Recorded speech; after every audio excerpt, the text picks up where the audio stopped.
Hey YouTube. Yeah, I'm just sitting here in the car line thinking of a good question to ask fellow globe, well, not fellow, to ask globe believers, globe earth believers. The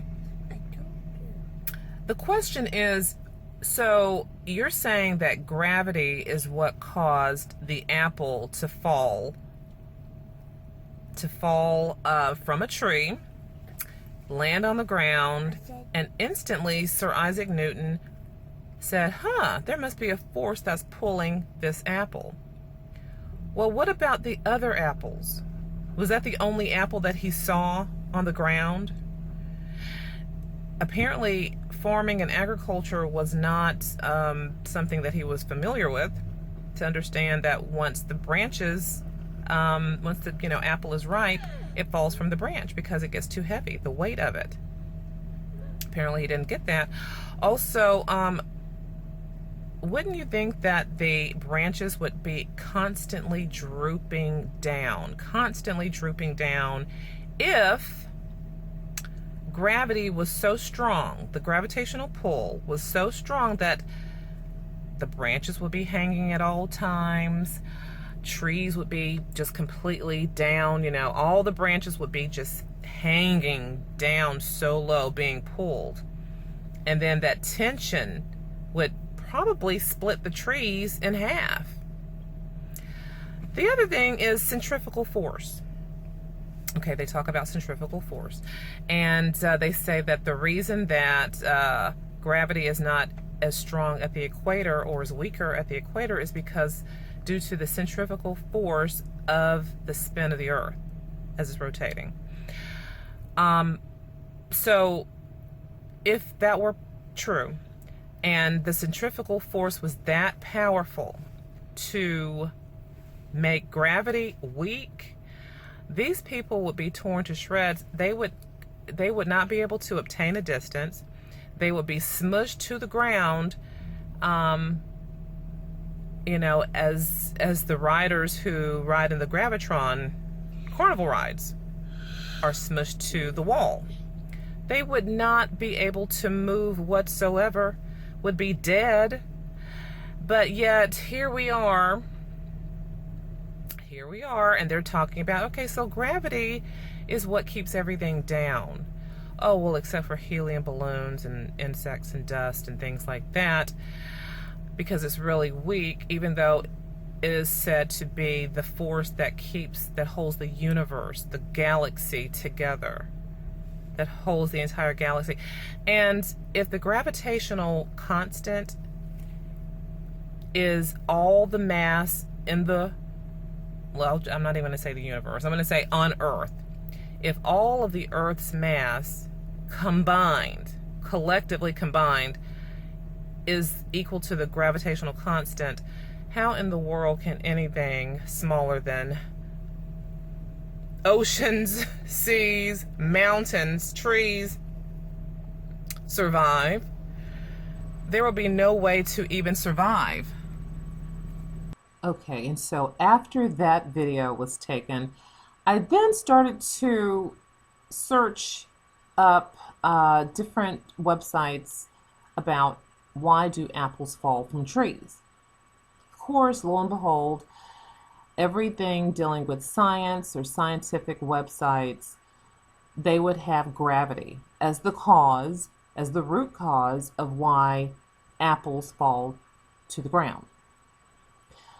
But if you go to a gardening website about why apples fall to the ground, everything from lack of moisture, sometimes just very heavy fruit that falls as part of a natural pruning cycle to prevent the branches from breaking off. They fall to the ground because of that. Just the common sense reasons of why an apple would fall to the ground. Nowhere did I find anything about gravity. It says some trees will naturally thin themselves by dropping excess fruit prematurely. Often a period of stress, such as a long hot summer with very little rain, will cause a tree to abort its fruit in order to conserve energy. Apple trees require deep watering during drought. So it might have been lack of water, lack of nitrogen, just lack of nutrients. It's nature's way of preserving the rest of the fruit. That sounds too reasonable. You mean that gravity did not do it? The tree itself did it? Oh, well, I got a force such as, gravity caused this to happen. And so you see, it's very common sense as to why this occurs. It says that it isn't necessarily bad if a few apples drop early. It's called early fruit drop. And it says it's just Mother Nature's way of reducing a heavy fruit set. This isn't necessarily bad at all. It says it is recommended that you thin apples to 1 per cluster so that each apple is 4 to 6 inches from the next. And thinning in this manner prevents limb breakage from overly heavy fruit set and allows the tree to produce the largest, healthiest fruit. Simple. You see how that works? That is nature. But when they say, oh, gravity is pulling it down, it's being attracted to gravity, or it's being attracted to the ground, that's why it's happening. I mean, so is that for everything that falls?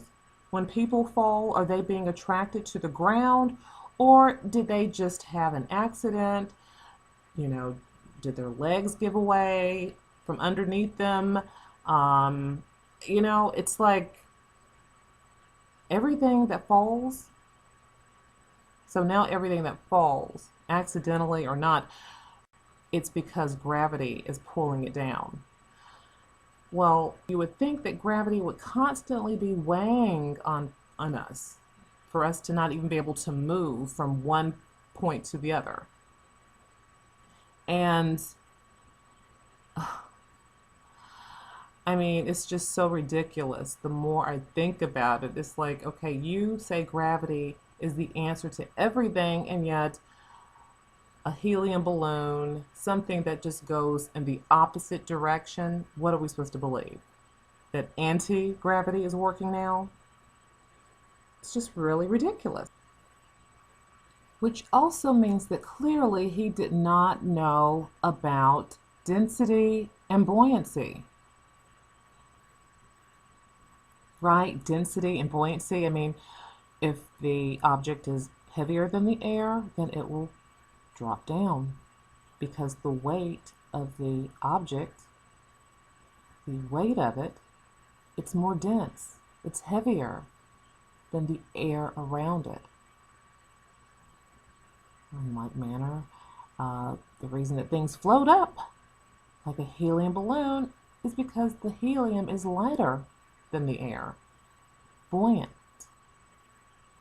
Okay, it floats up. It floats. And for example, if you went to the Dead Sea, the water is so dense because of all the salt that everything pretty much floats there. No matter how big a person is, they can float above it because the water is very, very dense, is very buoyant. The buoyancy is very high because of the salt. Okay, it causes the surface tension to be a lot higher and denser than other bodies of water. So just trying to understand how weight works. In the heliocentric model, they'll tell us that, well, the only reason that things have a weight or a mass is because of gravity. But then we're told at the equator, gravity is a lot less. It's not as needed because of the centrifugal force that is at the equator. So my question is, do these people, are these people either uh, sort of almost floating because they don't have as much weight because of the lack of gravity, or is so much less there. And how are they able to move if the centrifugal force has taken over? If gravity is supposed to keep them down and give them weight, so them being lighter, I guess, and then not being able to stay to the ground because of the lack of gravity, or the diminished amount of gravity there, that the centrifugal force, it should just it should just whisk them away, or just have them planted on the ground. I don't even know how that would work. It's just craziness. It doesn't make sense. It's ridiculous is what it is. So to ask, oh, well, why did that apple fall the way it did? Why did it fall down like it was falling towards the center of the earth or something? Rather than just using common sense and saying, well, maybe it was just time for the apple to fall because it was ripe, or for the pruning purposes, the natural processes that, that the earth, that God has already supplied for that tree, for that plant, that's occurring. Or it could be other reasons that are in nature, naturally explained.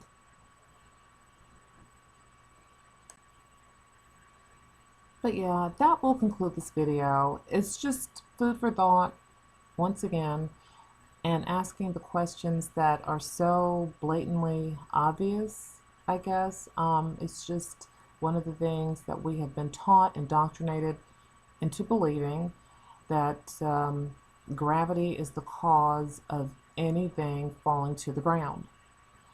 But when you redirect the question and ask, well, why do things float up?